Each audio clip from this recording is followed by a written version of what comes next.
You know those annoying people who are on literally every single video on this godforsaken hell site? You know, the ones who always comment first, even though they are pretty much almost never the actual first person to comment on that video. Or even worse, people who comment second or third or 27th. Don't you just want to go in there and reply to their comments to tell them how annoying they are? Just preferably in really great numbers and in a way that will spark like a shitstorm of insults being hurled back and forth. Yeah, you go do that, because I too hate these people. Brrr. I am so mad that I will now be getting a huge amount of early comment engagement on a video that will thus be massively pushed in the algorithm. How terribly annoying of these people to make the algorithm believe I have more actual interesting comments underneath my video than I actually do. And just between the two of us, how stupid of the people who get annoyed by this kind of thing to do the thing that has the exact same effect. Shame on all of it. Or might all of these words that sounded like sarcasm before be sarcasm? Listen, personally, I've never been irritated by people commenting first, or whatever other number they comment. In fact, I am more confused by people who respond to that with indignation. Because, like, why even get annoyed about that? Just let them comment their favorite number. It's not a Hemingway novel, it's a YouTube comment section. Literally, the existence of those people has no effect on your life as a viewer unless you choose to make it have an effect on your life. As a creator, however, I feel like Darth Sidious when I see these two categories of people battle each other in the comment section. Like, it's like I'm watching the Republic and the Trade Federation troops shoot each other on like a screen, because I know that whatever happens while they slaughter each other, I am the one who benefits. And frankly, I don't like that. Listen, ideally, when I have watched a YouTube video, I would like to be able to scroll to the comment section for clever questions and astute arguments about it. Which is something that happens sometimes. That kind of comment does exist. It's not too infrequent, but you have to dig through a lot of shit to get there. And the thing is, I don't think this is the fault of stupid, annoying humanity.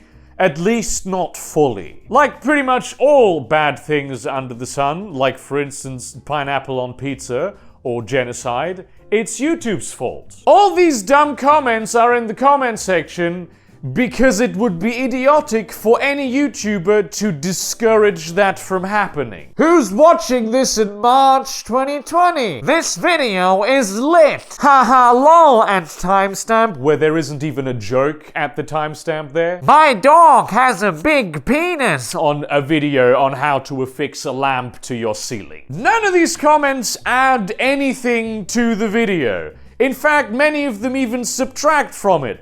But the algorithm doesn't know that. To the algorithm, it's engagement, meaning that the video must be good because it engages people to stay on the site longer. Therefore, that means the video must be promoted in the algorithm. It's really very simple. In fact, as a content creator, you want as many of these empty word hole comments in your comment section as possible, because each of them is a seed that will sprout new eyeballs that the algorithm brings you. And the seed that's the empty word hole is just as valuable as the thought out comment. Because it's not about what people appreciate, it's about what the bot appreciates. And the bot doesn't really have good taste. Now, I love me a good flame war, but the algorithm gets high off them. I mean, Jesus! Gigantic paragraphs of text fired back and forth between two people who themselves have no idea what the fuck they're talking about. That's great for my video. That is one of the reasons why inflammatory subject matters are often preferred by the algorithm. They draw in a lot of viewers because there's these angry flame wars going on in them ad infinitum. And that is why YouTubers basically have to encourage you to leave your dumb, pointless comments that literally are not worth the letters used to type them with in their comment section. Because if you don't do that, if they say, oh, please only leave comments where you use your brain for, they will be at a severe disadvantage to all of their competitors. And the general pattern behind this is something we see repeated everywhere on this website and the internet in general. I don't want to skew the picture too much because there is a lot of very good content out there that does get a huge place in like the spotlight and it's very popular. People watch it a lot. The algorithm promotes it. But there's so much more very good content that just didn't get lucky enough to like win the algorithm lottery and get like the time of day in the spotlight and be able to build an audience that will always drive a certain base amount of engagement that always gives it a boost to the algorithm. And all of those slots were taken by just vapid, pointless content that doesn't really do anything except appeal to the lowest common denominator. I mean, look at the top channels on YouTube and tell me that isn't at least half of them. On YouTube, as with many other places that are driven primarily by audience engagement and attention, the quality of a piece of content isn't really the main predictor of its success. And while I do think that's a problem, I'm not sure I'd want to eliminate it. This falls within the purview of you wanting to eliminate a problem, but it's only good to eliminate it like 90% of the way. Because if you did go 100% of the way, it would cost you in all other areas to an extent that doesn't really justify those last 10%. Because how would YouTube even determine the quality of a video? Or of a comment, right? How do you determine the value of the conversation? And weight good comments more than bad comments when it comes to engagement? Are longer comments better?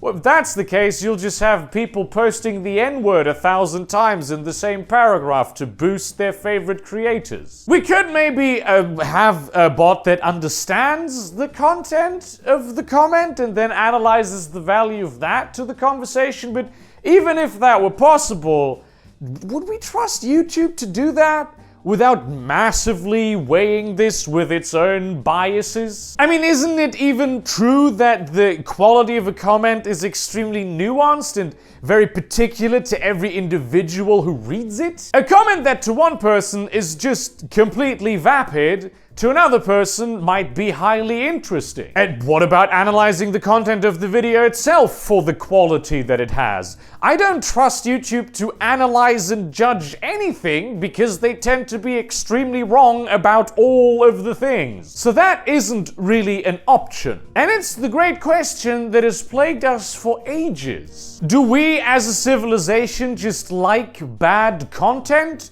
Or is bad content promoted to us because it is so ubiquitous and cheap and easy to make? Because TV has worked much the same way. It's one of the reasons why we went to the internet. And while a lot of good content there is good as well, there's a lot of bullshit on Netflix, which was supposed to be the savior of us from the bad bullshit reality TV crap. And if you've not seen a bad Netflix show, go watch Another Life and survive the homicidal and or suicidal urges that will arise in you as you do.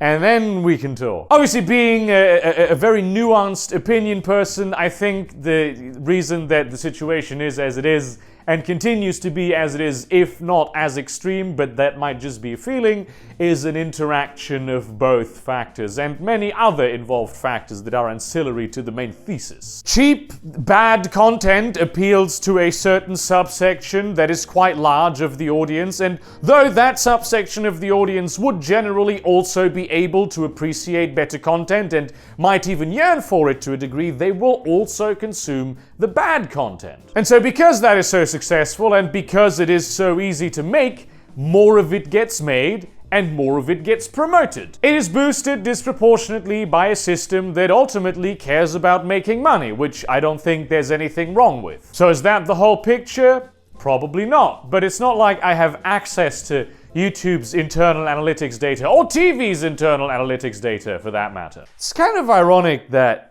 I do have access to like Pornhub's analytics data more than any other sites.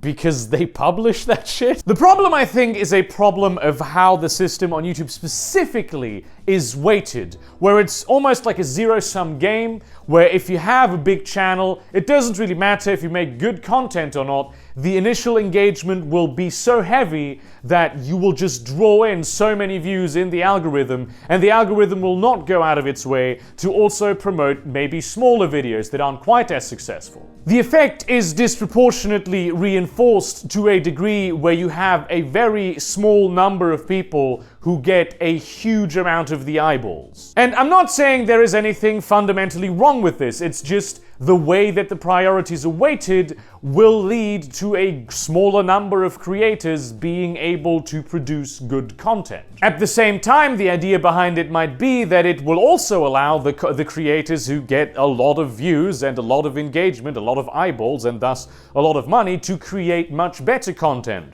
because they would invest that money. And some do that, but it appears as though the overwhelming majority of them do not. This is why I personally really like to recommend other YouTube channels that people should watch. And maybe that is the ultimate solution to this. It's a basis of trust that people have in certain creators they consider quality, and they refer them to other creators that they consider quality. That, of course, places a very heavy burden on networking, which I, for instance, I'm quite terrible in. But it might be the best human way to put a value on this ephemeral quality that is, you know, quality. If you do want some of my recommendations for channels, check out my year reviews of 2019 and 2018. So frankly, I'm not sure how to solve this problem, or if we even should, but I think it's a good way to start. Thank you very much for watching. Like, leave your vapid comments, subscribe, and share this to your relevant communities, but do not spam them. Consider supporting me on Patreon or Subscribestar, maybe buying some of my merchandise or my short story collection. And in that spirit, leave thoughtful comments, or leave comments that are not thoughtful. Really, the algorithm doesn't care. And see you around, cunts.